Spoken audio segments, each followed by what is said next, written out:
Hi, good evening, everyone, and welcome to this evening's webinar, The Interconnected Struggle, Palestine in the World, which is the second online panel event of the Palestinian Return Center's second annual Return Week, which seeks to mobilize Palestinians and our allies around the world to call and support for the Palestinian Right of Return.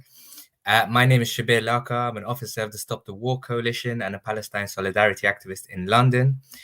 Tonight we have a fantastic panel and we'll be hearing from Rebecca Miles, Kei Pritsker, Mark Ayyash, Tara Houska, and Ariel Gold.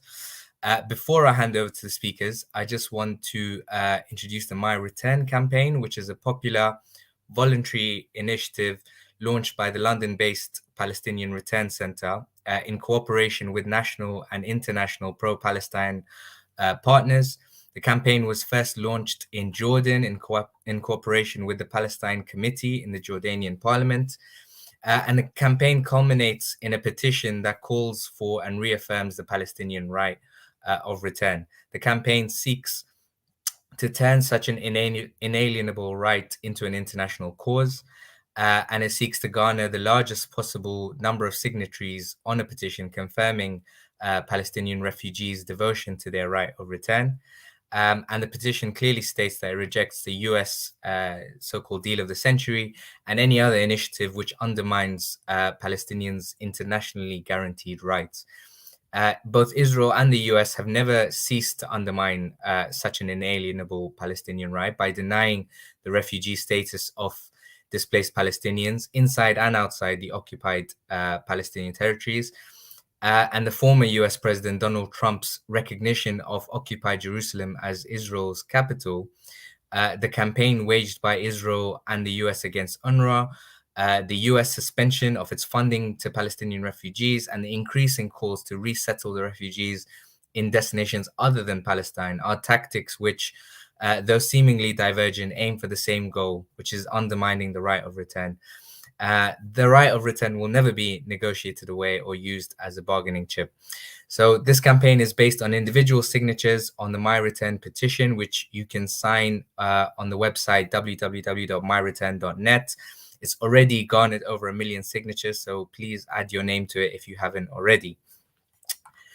So I'll now hand over to our speakers. Before I introduce them, just to say we'll have a question and answer session at the end. So if you have any questions for our speakers, please put them in the chat and we'll put them to the speakers at the end. So our first speaker is Rebecca Miles, who's the executive director of the Nez Perce tribe. Miles was elected to the Nez Perce Tribal Executive Committee, the governing body of the Nez Perce tribe, in May 2004. She was chosen Woman of the Year by the Washington State University Alumni Association in March 2006. She also received the National River Hero Award in 2007 for her work on endangered species, on the Endangered Species Act listed species in the Columbia and Snake Rivers. She obtained a bachelor's degree in criminal justice from Washington State University in 1997 and a master's degree in organizational leadership from Gonzaga University in 2002. So without further ado, over to you, Rebecca. Thank you very much, Shabir. It is an honor to be on the panel once again. Just one real correction since I spoke last. I now work for a nonprofit foundation out of Seattle, Washington called the Potlatch Fund.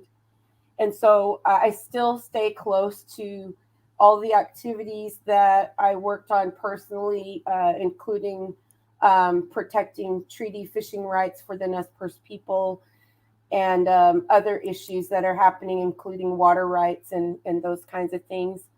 So I no longer work for the Nez Perce tribe, although I'm a member of the Nez Perce tribe or a citizen of the tribe. Just keep me focused on the time. Go ahead and warn me if I only have a few minutes left. It's an honor, and I'll just speak briefly in my language. Inik West Chayanispu, Himakis Kaitiao, Inam Himyuma, Inam Lautiwang, Inam Haniwat. It is an honor to be asked to be a part of this group that where we share when we talk about interconnectedness, we share in the same struggle. And I got involved about 7 or 8 years ago in the Palestinian struggle, and it started with a group. I happened to write a piece that was connected to what the Nez Perce are going through, or Nimipu is our ancestral name. Nez Perce is our federal government recognition. And I wrote a piece, just a little op-ed piece on the same struggle we're facing as the Palestinians, as we were trying to get some homelands back in Wallowa, Oregon, in the Wallowa Mountains, which are our homelands. And that caught recognition by several groups, including this one. And if we hadn't had COVID, I had planned to be over there even protesting on the Gaza Strip, which has kept from that happening.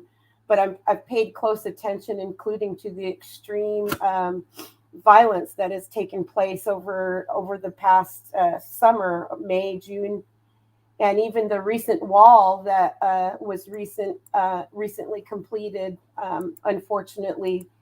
And so I just want to speak to you a little bit today about what is happening, because what's happening to Palestinians has been also happened to the native peoples, the indigenous peoples of this land in North and South America since first contact. And my people did not see our first white Western European person until 1805, and that was with the famous Lewis and Clark expedition. And that after that visit and that time through our people, we've seen vast amount of changes to our way of life. And basically, our way of life pre-contact no longer existed after that time. And ever since that time, it's been a fight and a what would we call a retaining of rights. We've had a lot of rights in land and resources. What it boils down to is resources taken from our people, including after promises were already made and erected in the 1855 treaty.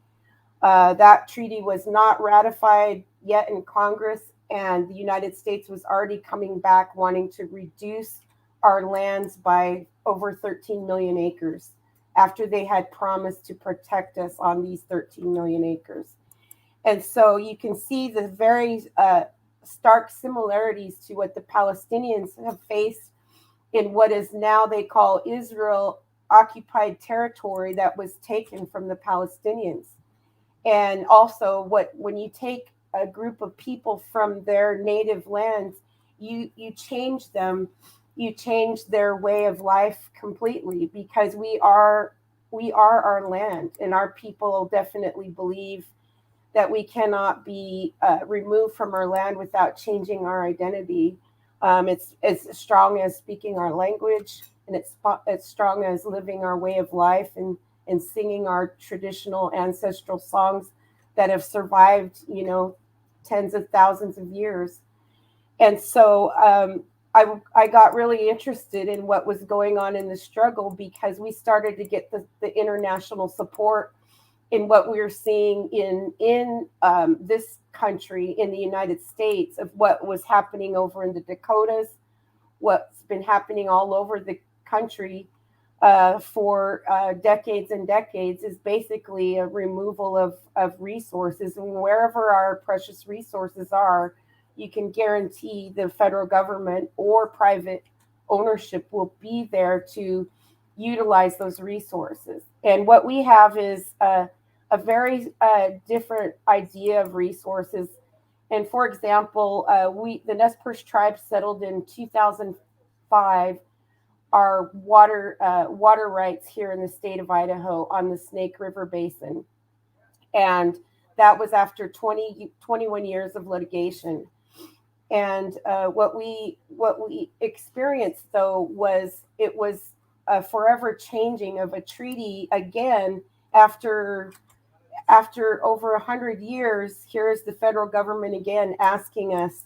And what we had to change was we had to give up springs and fountains claims that were now on private land, but yet the federal government had to compensate the Nez Perce tribe for a loss since they did not protect those properties from going into private land ownership, which included the water right, which we eventually officially lose in the 2005 agreement.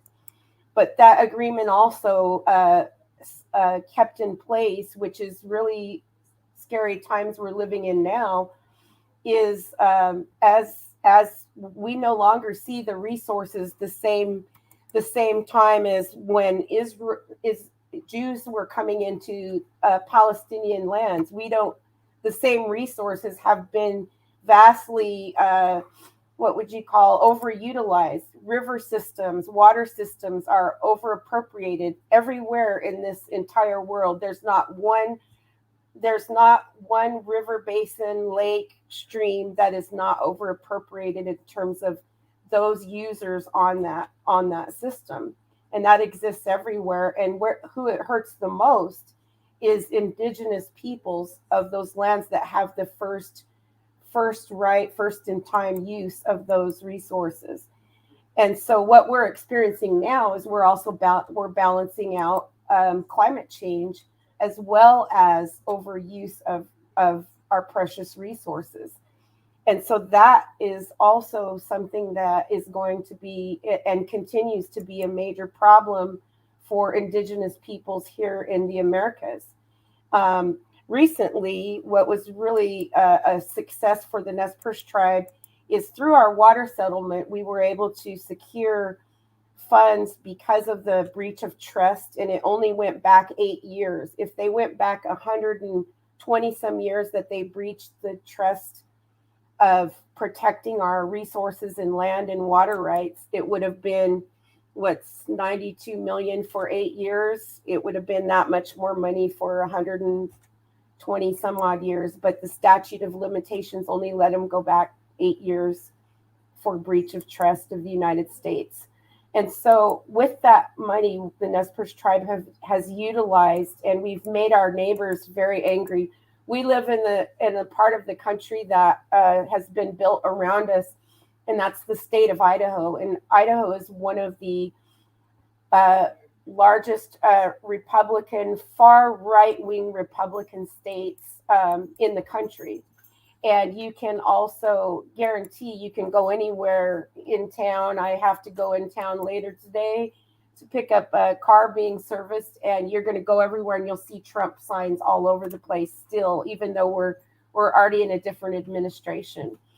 And that is the kind of status that we live in today as modern indigenous people, still trying to protect the few rights retained that our people fought and died for in the 1877 war to protect our way of life. And so today we have to battle those age-old battles of racism, people that think that the government gave us the few rights we have left.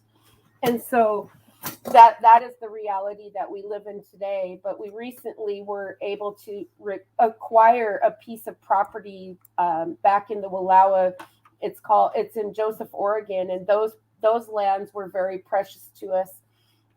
Those lands we were able to acquire over 300 acres of land back, specifically around this lake that was formed by a glacier. So it's a lake that's been there for thousands of years, very sacred to our people, and it's a place where our chiefs, all of our chiefs, one of them right behind me is Chief Joseph, who comes from that area, including his parents, who his father is buried there, is that we were promised that we would never be taken from that land. And so we were able to acquire a specific piece of land back, which we just celebrated this summer. And it was kind of odd because I was reading about the Palestinians at the same time and the bloody war and conflict that was happening at the very same time. And so as we band together as indigenous people, and as we share in our conflict and in our interconnectedness, it's really important to keep our prayers and our strength together, that we're all in this together, and it feels good to be able to support each other in these processes, because as we had a small victory of obtaining that property back, we were actually over there blessing the property all over again and rededicating it back to our people and all the people that lived in that area. At the same time, we see conflict everywhere else, and that's really how it goes with our brothers and sisters of what we call Indian country in the United States. When we see what's going on with all the other tribes in the United States, and one of the major battles I didn't mention last time, but where the real war room for us today is in state court, and also the United States Supreme Court. Those are the two areas that have been very anti-Indian tribe. Most of those decisions have been against tribes. If they're for taking away resources of the tribe, a lot of times, I think it's in the 90th percentile where the Supreme Court has upheld many of those decisions. And so it's been a real uphill battle for us to protect the promises that were made and fight for the promises that were made to our people and to our chiefs. And so I once again, I just think it's just been a real honor to be a part of this group. And I know it's in the evening over there in the UK. It's just in the morning here. And I look forward to any questions or comments that you may have, or if I may have missed something, I'd be happy to share in. I look forward to continuing to support the efforts of the Palestinians' right of return to their homelands, and that is a rightful return. And I'm anxious, when I first got involved, I was really excited to see actually all the American groups that work to support, it was really eye-opening for me to see all the American groups that actually do support this right of return to the Palestinians. And so, Shabir, I'll just leave it at that. I know we have many other speakers, so I look forward to listening to all of them. And it's an honor to see some of you again that were on the panel last time. Thank you. Thank you very much, Rebecca. That was really moving and informative, and a great start to this discussion. So thank you again, and you're right on time, which is perfect. Our next speaker is Kei Pritsker, who is a journalist with Breakthrough News. He's a socialist activist and an active member of the Party for Socialism and Liberation. So over to you, Kei. There we go. Hey, people. Thanks for having me. Thank you, Shabir, and anyone else who was involved in putting this on. And, I think it's so important to continue raising the issue of Palestine, even when it's not in the headlines. Because as we all know, Israeli apartheid really thrives in darkness when its crimes aren't under scrutiny. So, but it's every single day that a Palestinian man, woman, child is beaten or harassed or killed or wrongly imprisoned, or treated as less than human for no other reason than being Palestinian. So I think that alone is ample reason to raise this issue today and every day. That being said, given the theme of this, of internationalism and the interconnected struggle, I figured I would talk about why Palestine is really an issue of the world, and why all issues are related to Palestine. But I want to walk people through, I guess, my own experience in realizing this. So I've also been involved in the movement for Palestine for about 7 years at this point. It was really one of the first political issues I became active around, and it kind of just happened by chance. When I was in high school, when I was much younger, I watched my country. I live in the United States. I live in New York City right now. I watched my country wage war across the Arab, South Asian, North African world with total impunity. And I saw this, and I was, totally opposed to it. It was being done in my name as an American. And when I saw the 2014 Gaza Massacre, and I saw the videos and I read the reports, I mean, there was really no doubt which side I stood on. And at that point in my life, I was never really exposed to any Zionist propaganda. So I just kind of saw these images for what they were, which was a genocide. And when the assaults on Gaza ended, I went to college, and I joined the Students for Justice in Palestine chapter at George Washington University. If there are any SJP people watching, I salute you. But yeah, there were about 6 people in that SJP chapter when I joined, me being the 6th person. And in our first meetings, there would be more SJP members than there were like members of the student body that we were able to convince to go. So it was definitely a humble beginning. I remember feeling kind of demoralized at first, but over the course of my education, or my period in college, I really had to think about how to convince people to care about Palestine, that this was an issue that people should really, look into. And I think, like a lot of people, we took the human rights angle. And obviously, this is an important angle. It's a huge human rights issue. And it really did raise interest in the issue of Palestine on our campus. I'll note that by the end of the year, not by the end of the year, by the time I graduated, we were able to pass a divestment resolution through our student government. So that was pretty cool. But, while I think the human rights aspect is obviously important, I think there are also drawbacks to emphasizing that aspect of the issue. And I think there are some things that hold us back from achieving our goal, which is obviously the liberation of all Palestinian lands. Of course, I mean the West Bank, Gaza, and all the 48 territories. And also the occupied Golan Heights in Syria, though that belongs to Syria as well. But when I was, what do I mean by this? When I was in college, like Palestine was my main issue. Like I was really known as like the Palestine person on campus, along with some of my friends and other people in SJP. But the more I continued to study the occupation of Palestine, the more I sort of realized that it would be impossible for the occupation of Palestine to exist without the unconditional military, financial, and legal support of the United States, of my country. And when it comes to genocidal apartheid states, the apple really doesn't fall far from the tree when it comes to Israel, the so-called state of Israel. When we're talking about Palestine, what are we really talking about?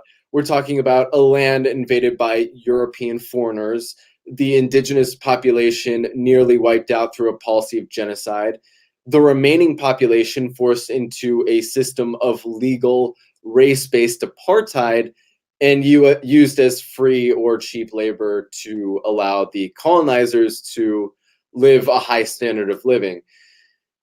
So, I mean, that right there is like the SparkNotes version of US history. So, I started to see these things. And furthermore, when you look at, the so-called state of Israel's attempts to control the Palestinian population after 1947 and dissuade their resistance through things like military occupation, setting up checkpoints, setting up walls, the frequent carpet bombing of Gaza. What does that remind you of? It reminds you of the way the United States military occupies and carpet bombs any population it wants to loot or turn into cheap labor or dissuade from becoming a socialist or communist country.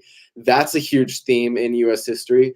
So, I thought to myself, when I started to really study this history, I really thought to myself, if I support the Palestinians because I object to these tactics that the Israelis are deploying against them, then by definition, I have to support the people of Cuba. I have to support Venezuela. I have to oppose US imperialism in Iran and the DPRK. I have to stand with Libya, Somalia, Haiti, and every other country where the US unilaterally decided that no, you don't have the right to live. That's for us to decide. And I think at that moment, that's when I stopped becoming a Palestine activist and I started becoming an anti-imperialist. And the point of what I'm saying here is that Palestine, at least the way I see it, Palestine is primarily an issue of imperialism, which subsequently makes it a human rights issue. But I think the core of the issue is imperialism, meaning a world dominated by the interests of multinational corporations, both in the United States, Israel, and also other imperialist countries like Canada, Australia, and the UK. But the lack of human rights we can directly attribute to the fact that the so-called right of American and Israeli corporations to loot the Arab world is considered a priority over the Palestinians' right to live. It is considered more legitimate than the Palestinians' right to live. And I think this is summed up pretty well by our current president here in the United States, Joe Biden, who said that the $3 billion in U.S. military aid to Israel every year is the best $3 billion that we spend, because if there wasn't in Israel, we'd have to invent one to defend our interests in the Arab world.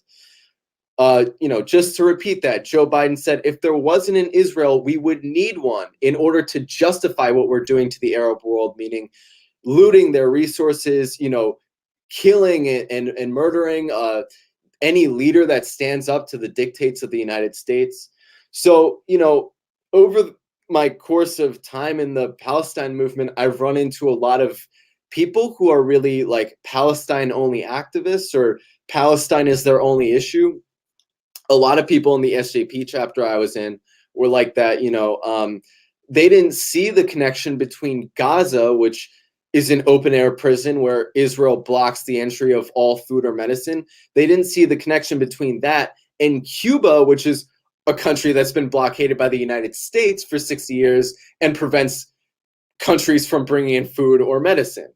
They didn't see the connection between Palestine and Venezuela, whose only crimes are that they hold the radical belief that Palestinians and Venezuelans should determine the destiny of Palestine and Venezuela, not Israel or the United States.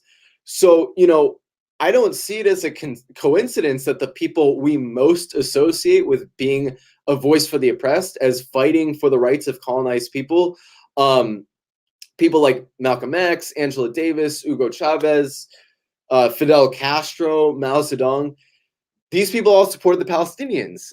Why? Because Palestine represents the mentality of people who've been pushed to the brink, who have been told that they don't have the right to exist, that they should give in to this overwhelming pressure to submit and accept second-class citizenship. And I think Palestine represents every single person who would rather die on their feet than live on their knees. So I say all this to say, we're never going to defeat Zionism or imperialism from this position of pity, from trying to sell people, this pity for the Palestinians. We should not try to make people feel bad for the Palestinians because they don't need our pity. They're not asking for it. We need to make people understand that as long as U.S. imperialism rules the world, that we are all Palestinian in the eyes of the imperialists, and we're all Cubans under blockade in the eyes of the imperialists. We are all the Black freedom struggle in the U.S. in the eyes of the imperialists, as long as we can continue to resist. And the U.S. and Israel are trying to crush Palestine because Palestine represents the beating heart of every person in the world who has yet to be treated as fully equal. So, we can't just be single issue activists because it's all the exact same issue. It's a fight for dignity. So what I think, we really need to see more of, and I think we're already seeing with this panel and, this return week, which is a fantastic organization. I hope we have more of these. But what I think we need to see more of is Palestinian organizations throwing their weight behind the movement to end the blockade of Cuba. We need to see anti-Cuban blockade activists at every single Palestine demo. And I hope that we all go to the demos to end U.S. imperialism in Haiti, and so on and so forth. But the point is, we need to connect our struggles literally. And I should also say that I think I see this happening a lot already. In the United States, the movement for Black Lives regularly raises the issue of Palestine now because it recognizes that this is the same fight. albeit with slightly different historical and cultural characteristics, it is the same fight for human dignity and the same fight against apartheid. The common thread between all of our struggles is that a small group of elites with a vast arsenal of police, prisons, mass media, and standing armies is trying to protect its cushy, miserable little existence, and that the only way they can maintain their lifestyle is by brutally crushing the masses of people when we object. And, these elites have names and addresses. They go to the same Ivy League schools and country clubs together. And there also aren't that many of these people, whereas there are several billions of us. So,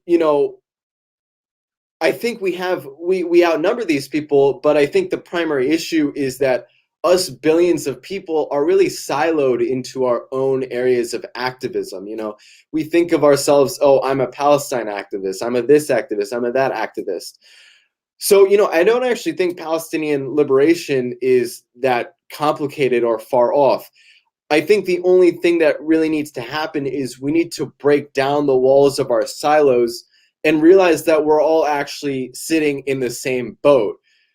And that boat is sinking. And, this tiny group of elites is on a luxury liner riding away. And if we don't do something right now, our ship is going to sink.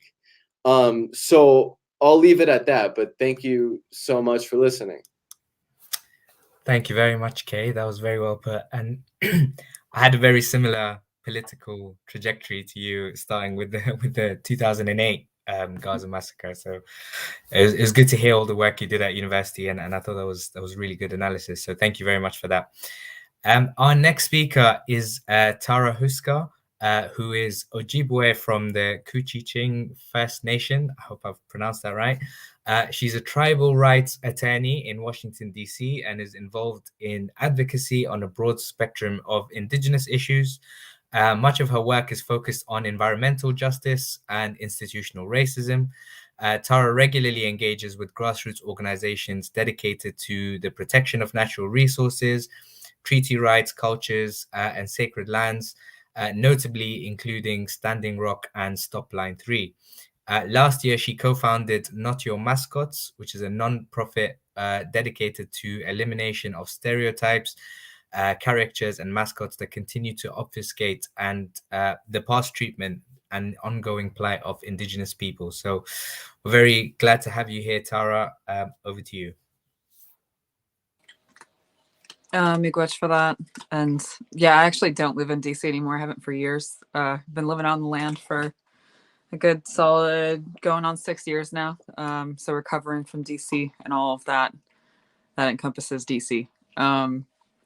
Buju Ginawa Jabuekwe Indigenous Makwan Dudam Gochting and Dunchapa. My name is Tara. I'm Bear Clan from Kuchiching First Nation. You were actually spot on with the pronunciation. And yeah, I deeply appreciate the space and the time. I wore my keffiyeh today, but I wear my keffiyeh all the time and in all kinds of different spaces. I know it means a lot to folks, and I've had different Palestinian relatives approach and say how much it means to just see that on a stage or on TV or wherever it's being worn, as a reminder of solidarity and the right of dignity of a people. I think, my own, I guess, journey towards understanding Palestine and understanding the situation. I grew up in a town of like 200 people, in the woods, and did not even really have a firm grasp on U.S. politics, let alone anything going on in the world. It was a very rural education. I'm the first person in my family to ever ride an airplane, it's like that kind of situation.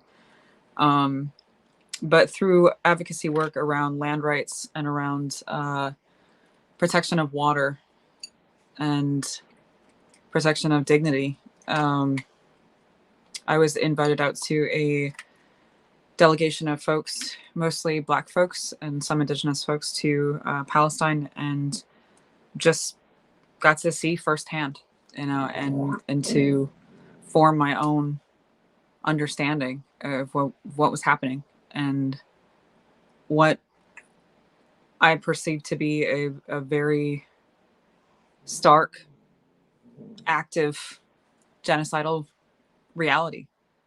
The displacement and dislocation of an existing people.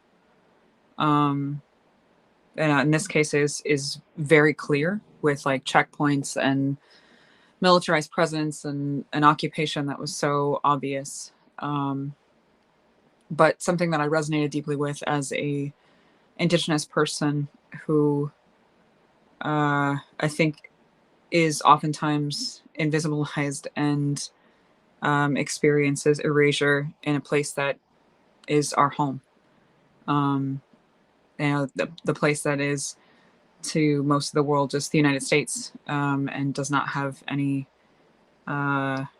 understanding or grappling with the Indigenous people who are still here. When I was walking through the streets of all these different places over in Palestine and seeing Hebron and seeing the experiences of people living in that in living through occupation, it was deeply moving to sit with the people and to hear things like, your existence gives me hope that even if we are being so actively pushed out of our own lands, that you still exist in your own lands, that you've undergone this genocidal existence for centuries, and your people still persist today. I think that the pieces around the environment, it gets relegated to an issue area. The last speaker was talking about issue areas, and talking about the interconnectedness of all of our struggles. And I always try to remind folks that we are always talking about interconnectedness, but oftentimes forgetting the Native people who are in our backyards. Like most people, I think, probably know more about Palestine or know about the existence of the two-state solution and all of that than they have any clue about even the tribe that's closest to them in their geographic location that they call home. But I think of the interconnectedness of struggle, and to me, I see this fight happening all over the globe for land. That's what it's at the heart of a lot of these matters. It's the land and borders and resources and who controls it, who gets to say this is mine.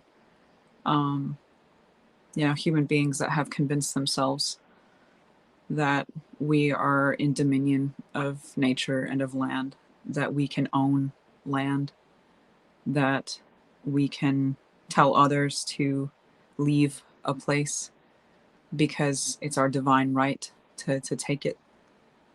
That is the history of the United States and Canada, but that's also the history of many, many, many other colonization efforts across the globe.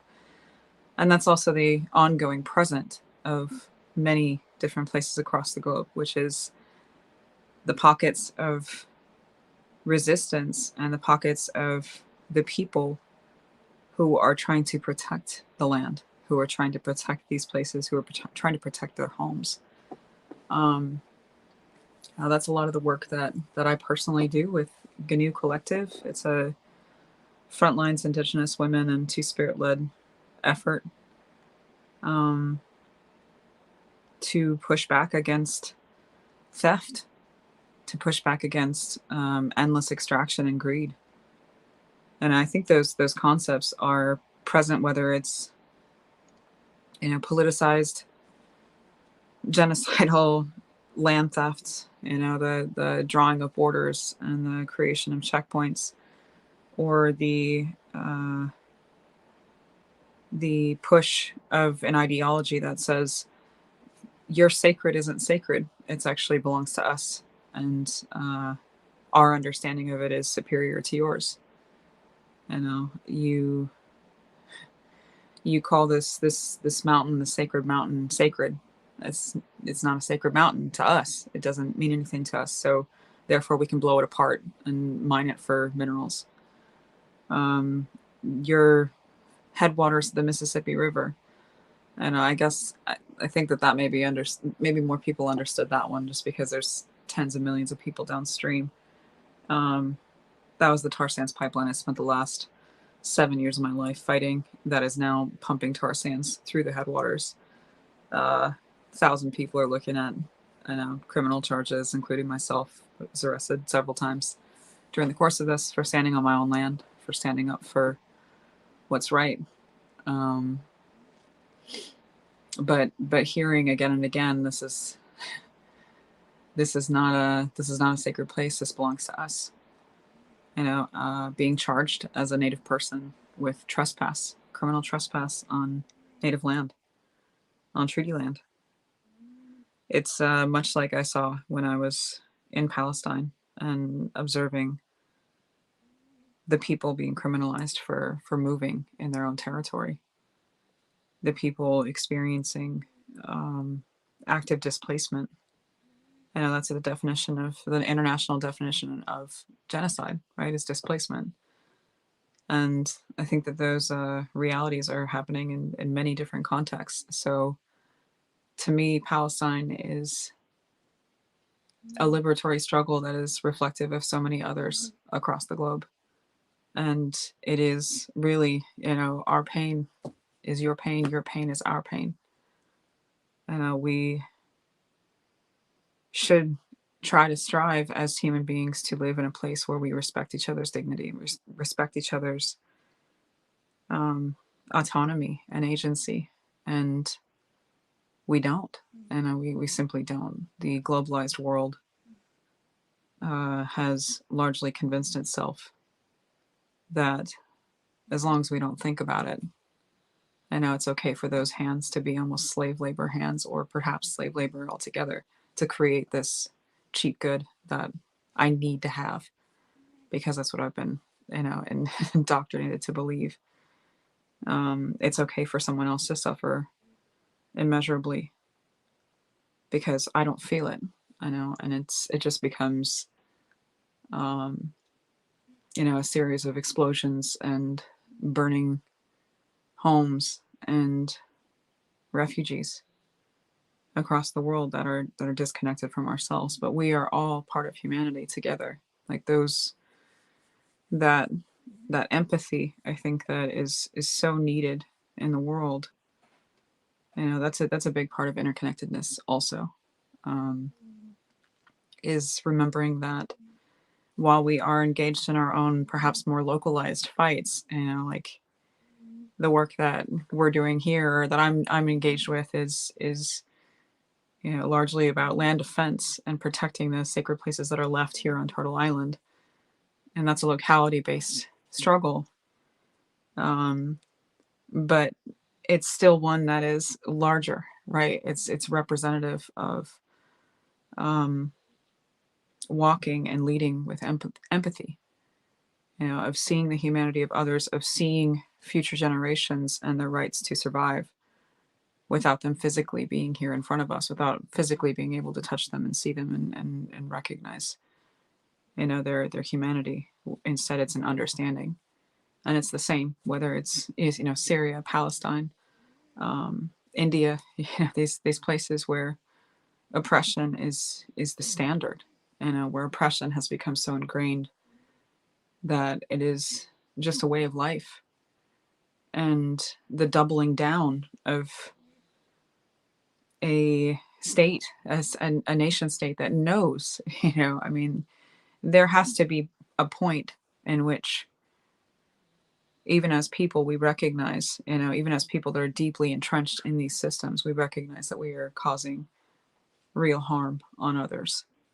That the nation state recognizes that pushing people out of their homes, that terrorizing children, that killing people, that bombing, a city that is entrapped on every side and struggling to even produce the most basic standard of living for its people. How is that humane? How is that just? What can we convince ourselves of? What can we convince ourselves of when it comes to nature? Can we convince ourselves that destroying a river system that's existed since time immemorial is progress? Can we convince ourselves that it's okay to extract lithium from indigenous peoples and black peoples and brown peoples' homelands because it's progress, because it's green economy? Can we convince ourselves that we need these things? I think a lot of the work I strive to do is really about bringing that lens of empathy and recognizing that we are in this together, because we really are. We might have different hashtags and all that, but as much as we can to tag each other and to uplift each other and to see each other, and to do our best. There's been really beautiful moments during this fight here in my own territory, with a cross section of all kinds of different folks, including Palestinians, including different members of different communities, and it's it means it can almost like it touches you just in a little bit of a different place when you see, like, here's a sign from Palestine, here's a sign from Amsterdam, or from some from Mongolia or something like that, of somebody holding stop line 3. It means something different,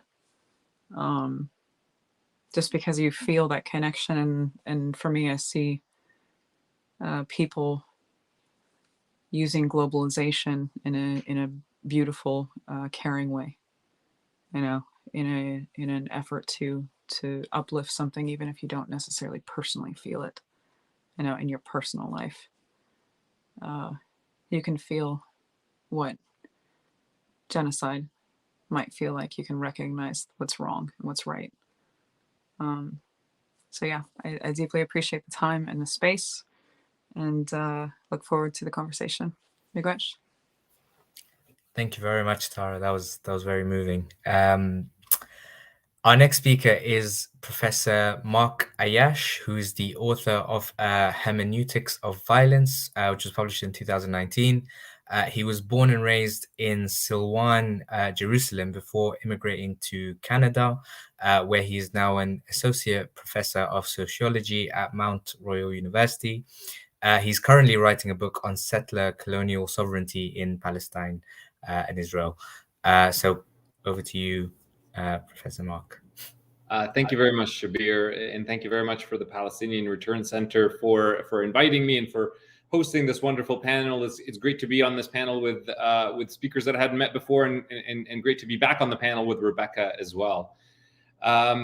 First of all, I'd like to state that I'm speaking to you today from the homelands of the Niitsitapi and the peoples of Treaty 7, which include the Siksika, the Piikani, the Kainai, the Tsuut'ina, and Stoney Nakoda First Nations. Let me start very quickly with a quote from Frantz Fanon, from The Wretched of the Earth. And I quote from Fanon: "But the fallah, the unemployed, and the starving do not lay claim to truth. They do not say they represent the truth, because they are the truth in their very being." And I'll come back to that quote towards the end, actually, but I would like you to keep that in mind. And if I may just repeat it again, the second part of it from Frantz Fanon: "They do not say they represent the truth, because they are the truth in their very being." One of the ways in which the Palestinian struggle for liberation and freedom is connected to other struggles around the world is, just like Tara and Rebecca excellently outlined in their presentations, revolves around their expulsion of the Palestinians from their lands. And land is critical in the Palestinian struggle, just as it is critical in indigenous struggles across Turtle Island and indeed what is today called South America, and other places around the world as well. And that's where, settler colonialism becomes a critical concept for all of us to understand in terms of making sense of the shared experience of violence and suffering that peoples like the Palestinians and others have experienced throughout the last few centuries, and its ongoing nature. This kind of settler colonial violence always continues into today. And that aspect of settler colonialism is always violent, of course. There's no such thing as a non-violent settler colonialism. Settler colonialism is inherently, by its very nature, by its very characteristics, always violent. The land that is taken by force. It's maintained by force. People are murdered. People are ethnically cleansed. People are expelled. Their property is stolen. Their homes are destroyed. Their lands are confiscated, and so on. All of that is done through state violence or militia violence that is supported by state violence. And I don't want to revisit that entire history here. I just want to point out two things. One, first of all, when we talk about this as an issue of land, we're not talking about two different people that are vying for ownership of the same piece of land. What we're talking about is two different and competing and opposing notions and conceptions and relationships to the land. The indigenous relation to the land tends to be much more communal, much more collectively based. It doesn't follow notions of dominion and exclusivist modern notions of state sovereignty. It tends to have, for example, in the Palestinian case, many fellahin in the 19th and early parts of the 20th century didn't view their existence on the land and their ownership of the land in capitalist terminology or through capitalist categories or state-sanctioned categories. They thought they had a real, actually substantive relationship to the land that didn't need the sort of approval of some bureaucratic state structure that would say, yes, they actually own that land. To them, that kind of talk was superficial, in fact, and not real substantive in the sense of describing that alternative relationship to the land that they had, which to them was more meaningful. And for me, I think is, in fact, more meaningful and substantive and deep and caring and a healthier way to organize social and political life than the capitalist modern state does. So it's important to emphasize that point, that we are talking here about opposing relationship to the land. Some have called this kind of the indigenous form of relationship a kind of a land as life type of relationship. So, for instance, what was lost in those wars of conquest that Israel waged on the indigenous Palestinians to create itself as an exclusively Jewish state, many Palestinians felt that the statistics of how many acres of land and how many homes were destroyed and how much property was stolen. They thought those statistics were really important and should be documented, of course, but they didn't think that those statistics actually could speak to the loss, the depth of the loss that they actually experienced, because the depth of the loss was that they lost a way of life. They lost life itself, even if they were still alive. Of course, some of them were killed, but even those who were still alive, even if though they had their lives still, it was not life itself that they still had. So you can't quantify that kind of loss in those kinds of statistics. So you do see that in a lot of Palestinian discourse after 1948 and into today, that kind of speaks to this inability of these kinds of state capitalist type of quantifications, to the inability of those kind of statistics and categories to speak to the depth of the loss that they experienced and are still experiencing. So that shows you hopefully a little bit of what I'm talking about there in terms of the alternative opposing relationships to the land that are at stake here. And I do think that this is a big part of what connects Indigenous struggles across all of these geographical locations, despite, of course, cultural differences and structural differences and all of those things that I also don't mean to downplay between the different contexts. The second element that I wanted to focus on is how, and which is, I think, an experience that is very much shared by many people, Black, Indigenous, other colonized people, how our stories, how our ability to articulate and share our stories in the way we want to articulate them, how that gets attacked in the aftermath of that brutal settler colonial conquest. And this is the kind of erasure and silencing and censorship of our speech, of our ability to communicate our experiences of violence. This is very much a feature of settler colonial power that is shared by Palestinians, Indigenous struggles, Black liberation, anti-colonial struggles and liberation across the world.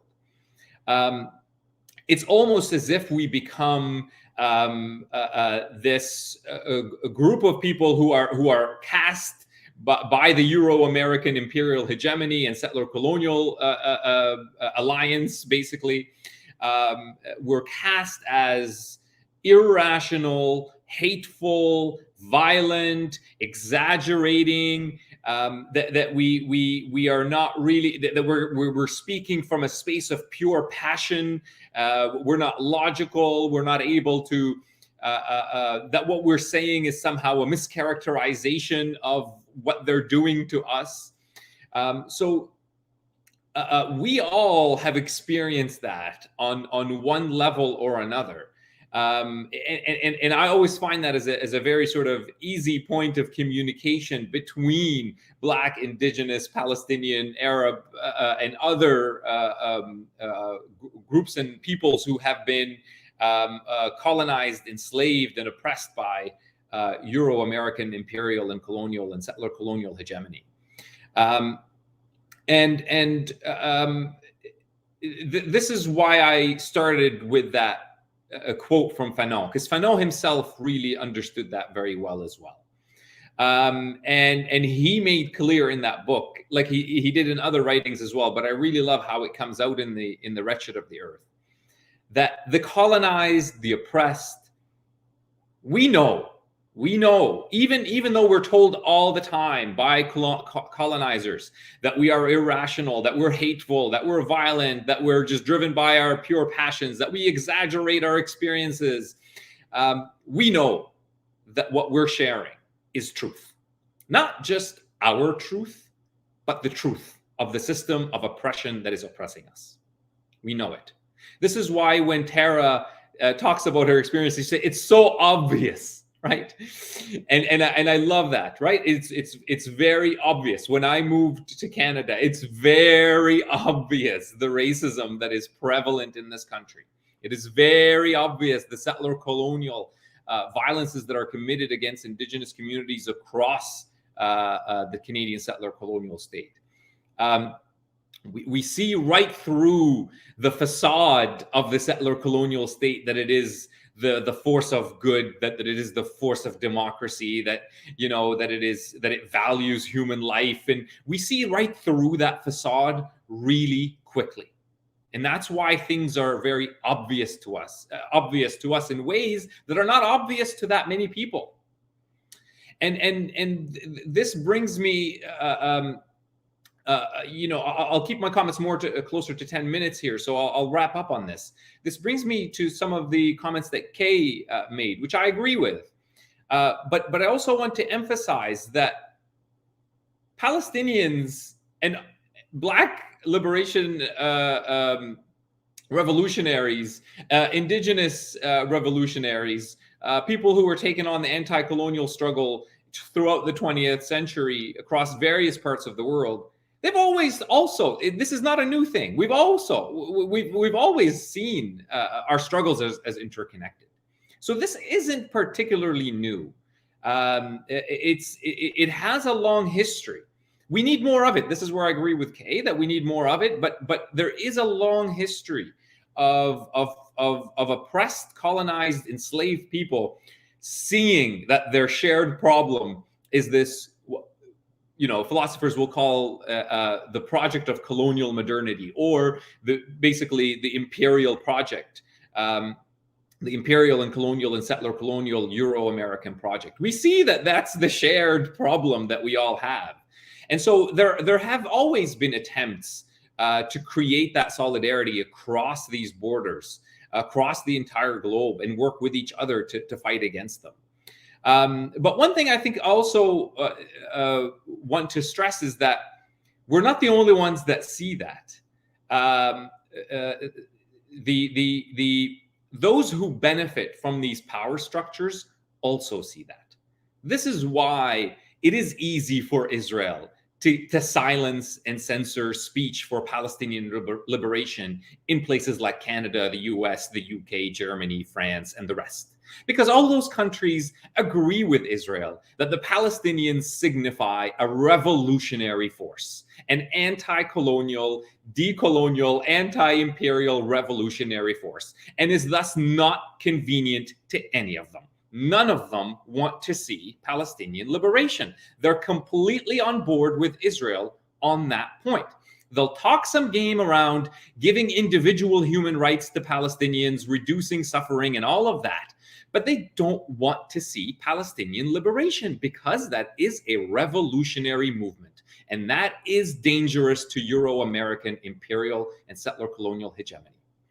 And I'm afraid that we can't just pin this on a few elites. I think we need to have a more honest conversation about this being a problem that actually you can find it across all the classes in the US, in Canada, and elsewhere. And this is another point that Fanon talked about in his book, The Wretched of the Earth.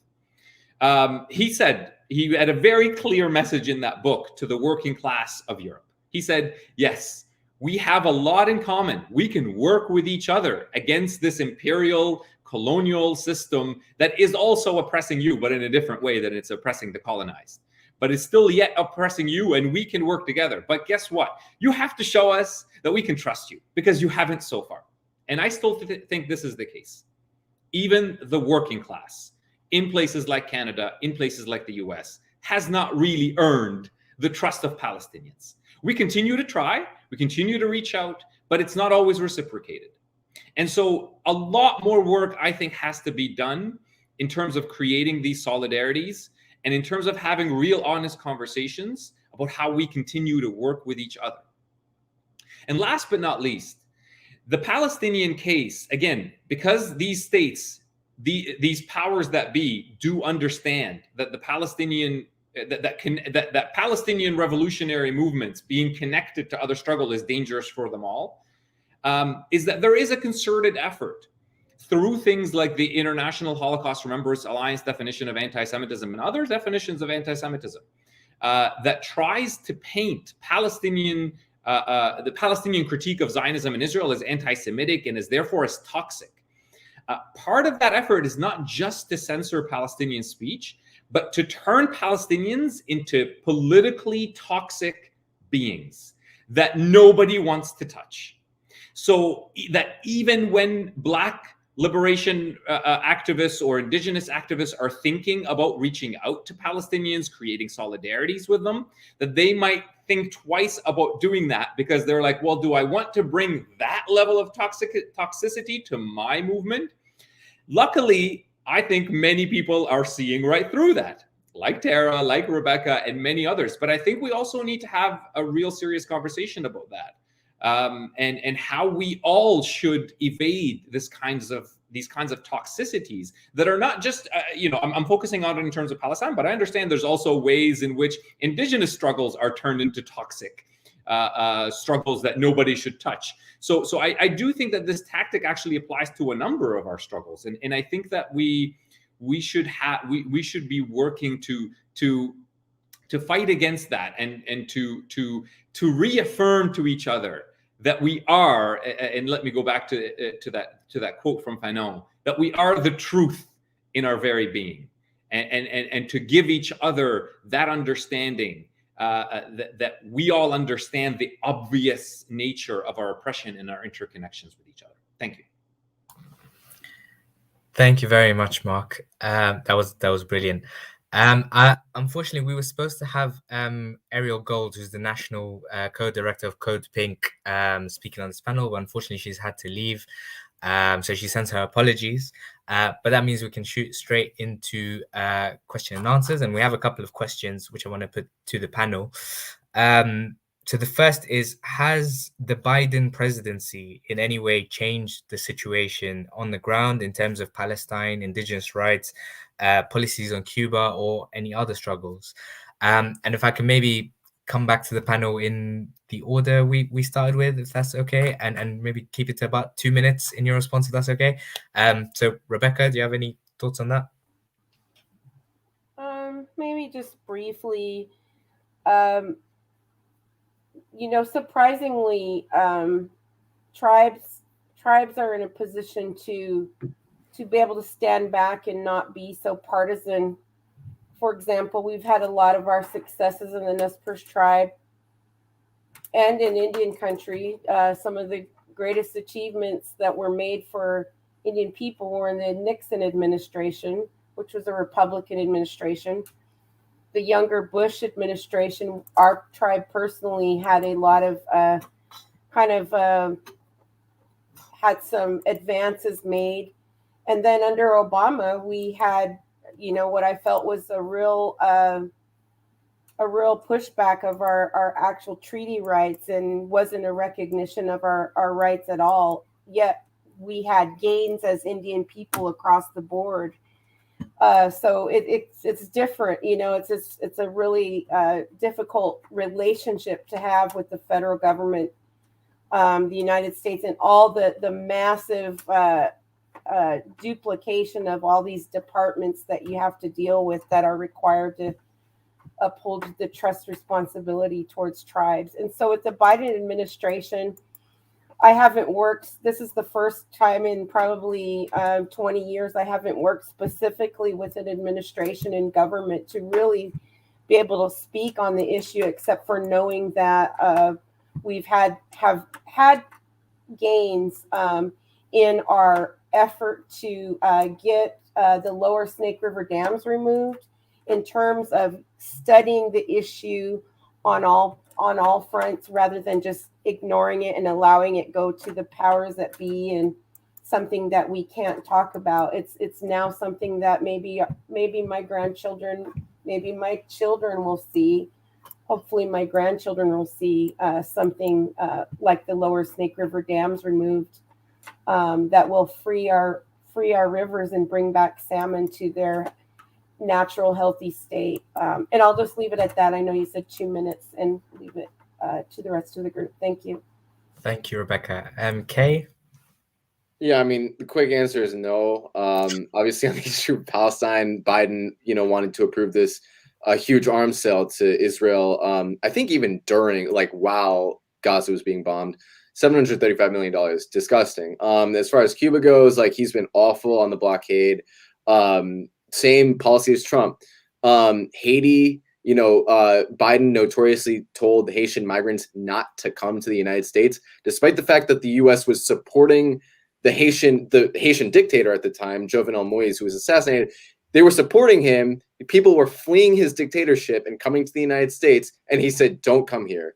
Disgusting arrogance. And I think, on the domestic front, in regard to the theft of native land, I mean, Biden, I think he temporarily halted the construction of pipelines. Correct me if I'm wrong, but it's been shown that the federal government has been actively drilling on, oil, actively drilling for oil.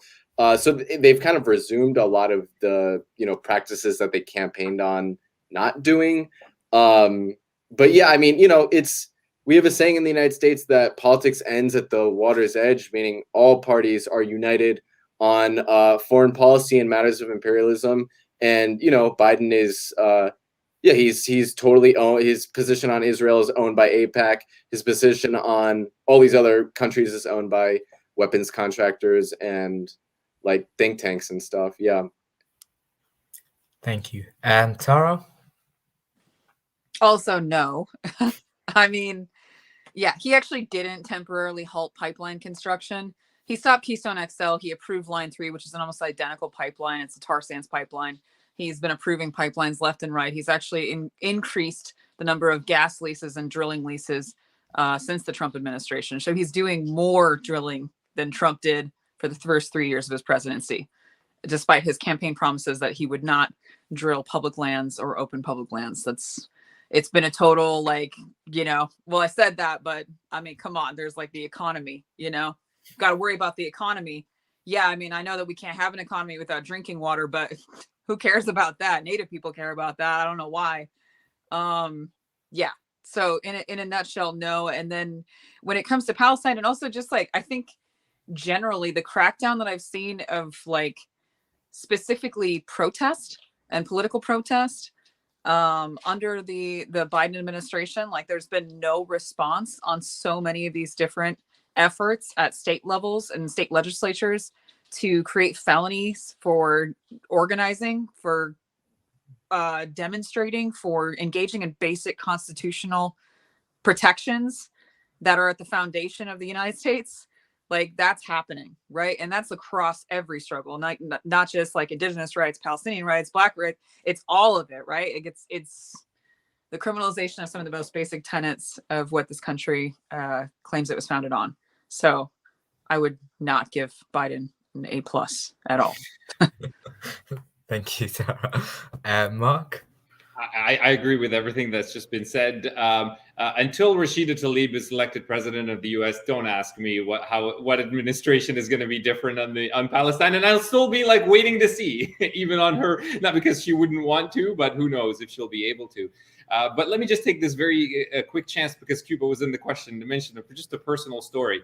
My passport says my place of birth is Jerusalem.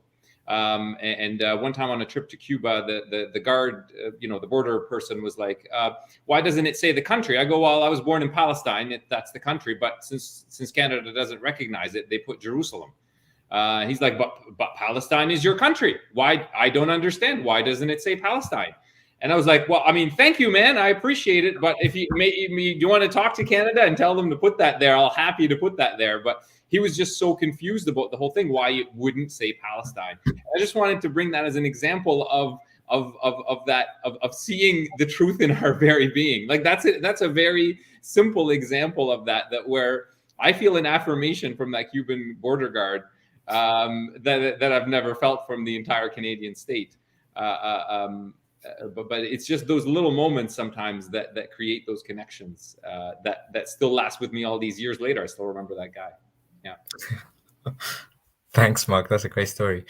Okay, so the second question, which obviously is something you all have talked about and is at the center of what we're discussing on this panel today, which is the connectedness of our struggles. And I think what you all kind of touched on is that there is this settler colonialism, imperialism, and exploitation at the heart of what's going on across these different struggles. And I think what you've all talked about is the importance of making these connections, of kind of building that solidarity and joining the dots, really. And in the UK, for example, in the last year, in the summer we had the biggest demonstration for Palestine when Gaza was being bombed, and on that demonstration we saw a big turnout of Black Lives Matter activists, of climate activists, of other kinds of anti-racist activists, and I guess the question I want to ask is, I mean, do you see that happening in the US as well? I know you mentioned a couple of examples where it might be, but is that kind of stuff happening? And for people who are watching this, for organizations who are involved in these struggles, what can we be doing to further this, building solidarity and helping people to understand the connectedness? So again, I'll start with Rebecca, if that's okay. Thank you.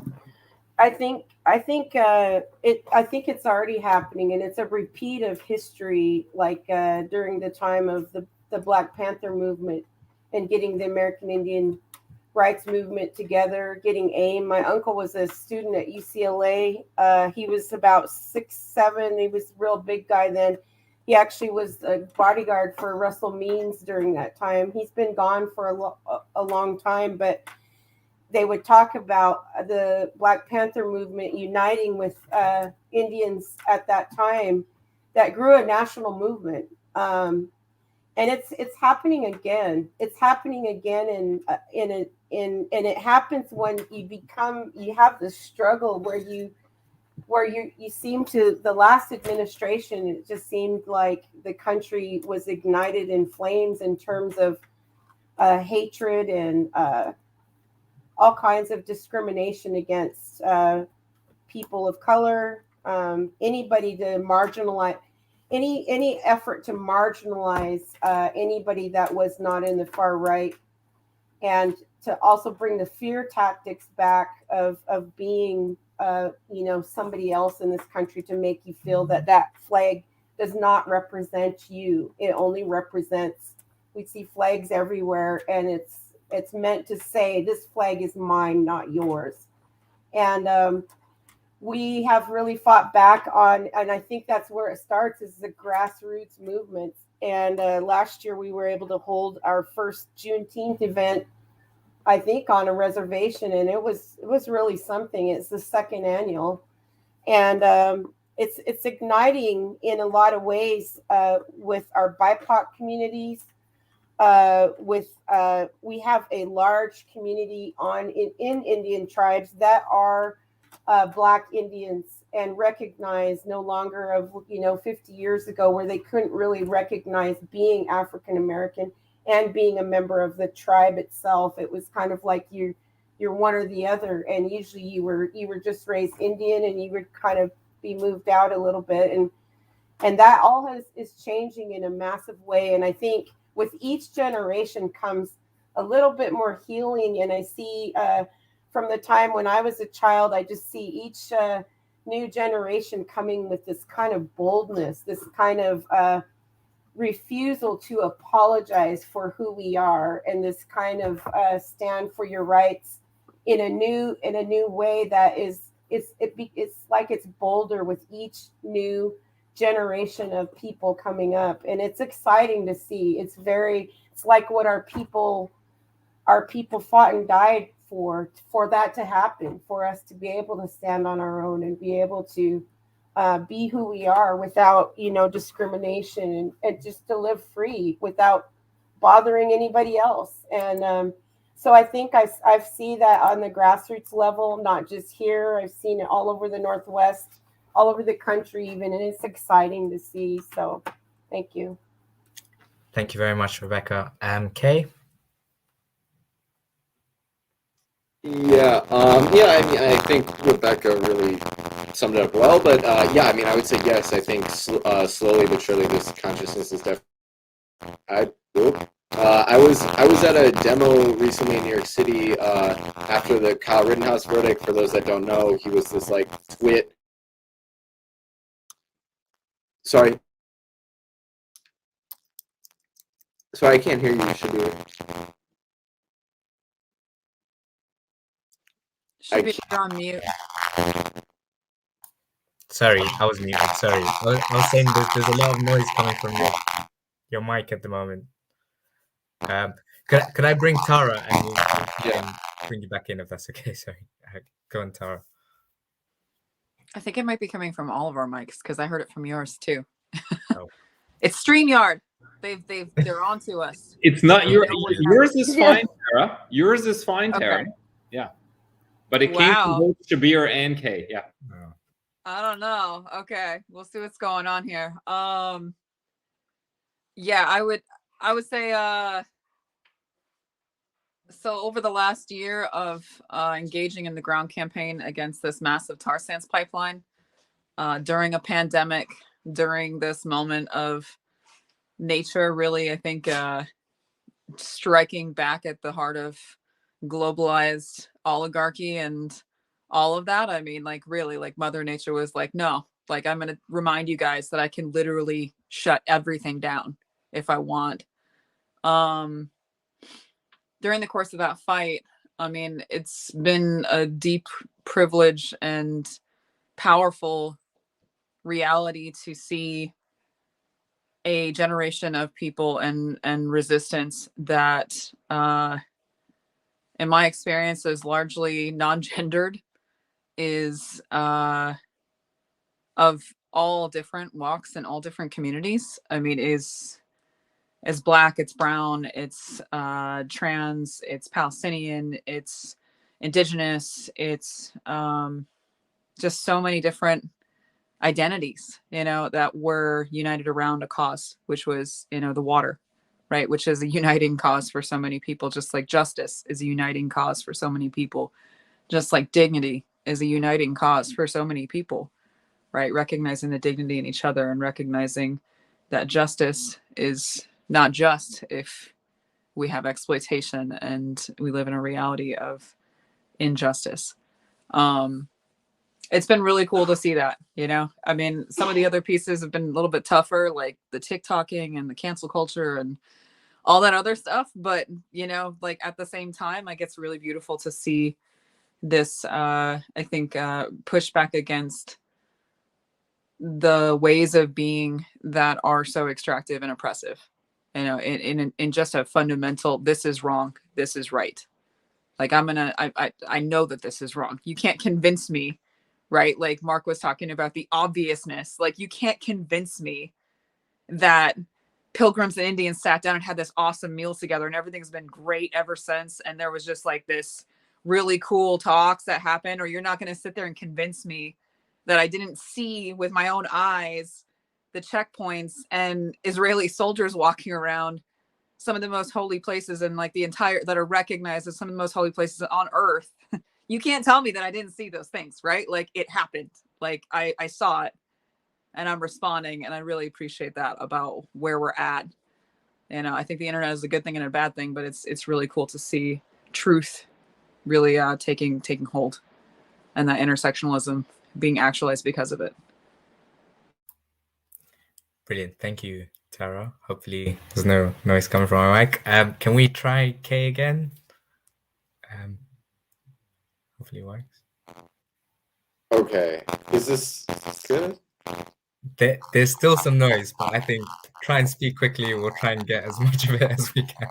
Okay. Well, I guess I'll just say, I'll forget the story. Mark said something about there's a long history of oppressed people sort of identifying with the Palestinian struggle, which is true.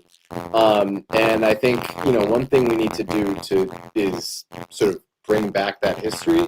I think a lot of people, aren't familiar with the history of revolutions in our own countries. And, we need to, at least in the US, we need to study Malcolm X, we need to study Huey Newton and Assata Shakur, all these people, Leonard Peltier. And I think through that study, we will recognize that these people saw themselves in the Palestinians. So that's all I'll say. Yeah, that's it. Hopefully that was okay. Yeah, I think we got most of that. Thank you very much. And Mark. Thanks very much. The others have talked about a couple of specific cases where that intersectional solidarity is taking place. It will continue to take place, I'm sure. Obviously, it was there with BLM. It's still there with BLM and Palestine Solidarity. Palestine Solidarity activists were there in against the pipelines in South Dakota.